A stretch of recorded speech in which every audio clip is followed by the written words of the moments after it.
कि ऐसे जे करबा नदानी रजऊ।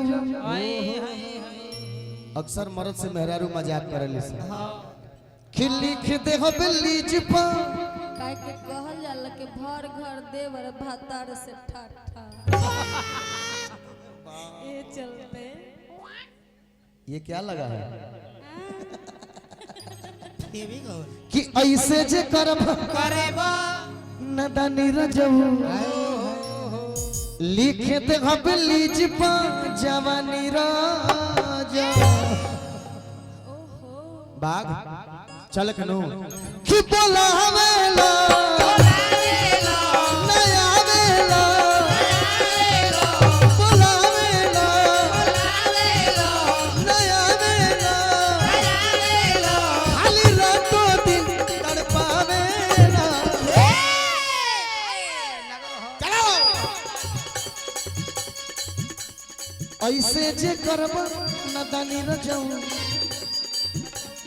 ऐसे जे करबा नदानी रजऊ दे दे हबली जिप जवानी रा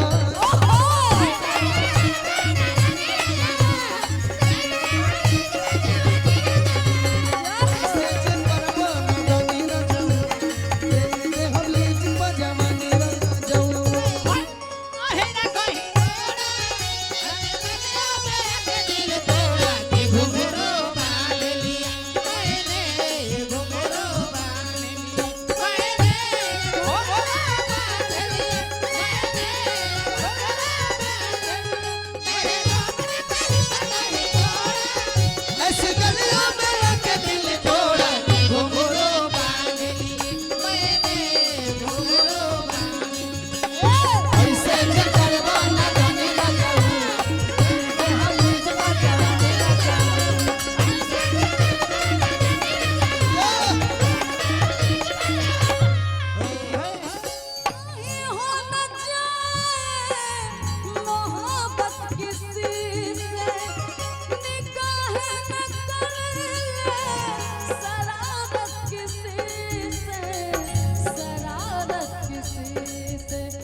हमारा बड़ भैया ब्रजेश बाबा के तरफ से पुरस्कार बा कोटि कोटि नमन प्रणाम। और अतिया कहतिया यदि से तो भाव के जरूरत नहीं हम तोहरे से कहता हे लग सब दिन के कोरा में झूला ताड़ा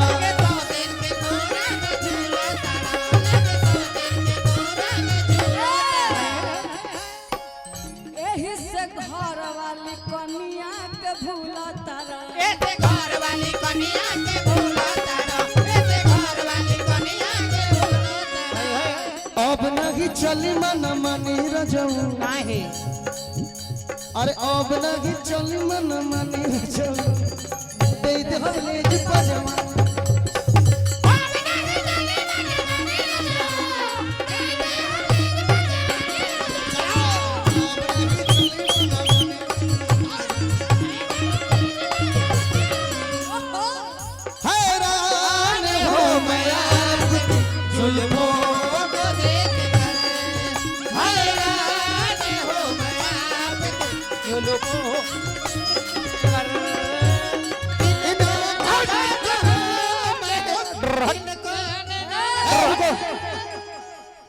अब पूरा प्रोग्राम में तू उठ गई बिग दे पे उठा के भाई बात माथे हो गया भाई बड़ी सुघर हां जी बुझा आदमी कार्यक्रम कर रहा है आप लोगों को मनोरंजन के लिए ना धगा बहनी के बादामास कहीं का 1 रुपया मत दिहलो हैरान हूं मैं जुल्फों को देखकर हैरान हूं मैं आपके जुल्फों को देखकर इनको घटा कर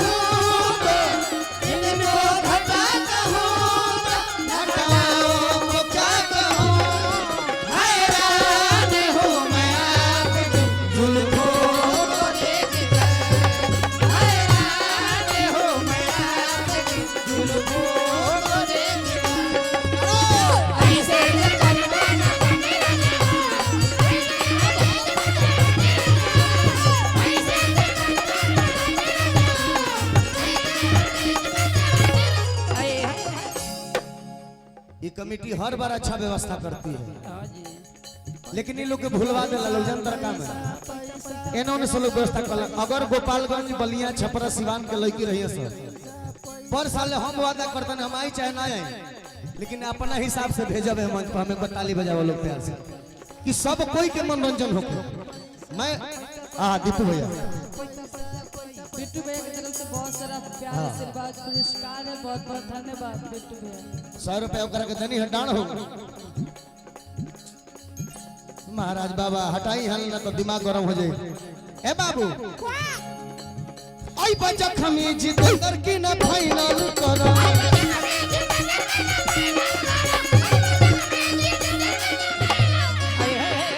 ए बाबा ए राजा जी कि न त चंदन के नामे अपन चैनल करो।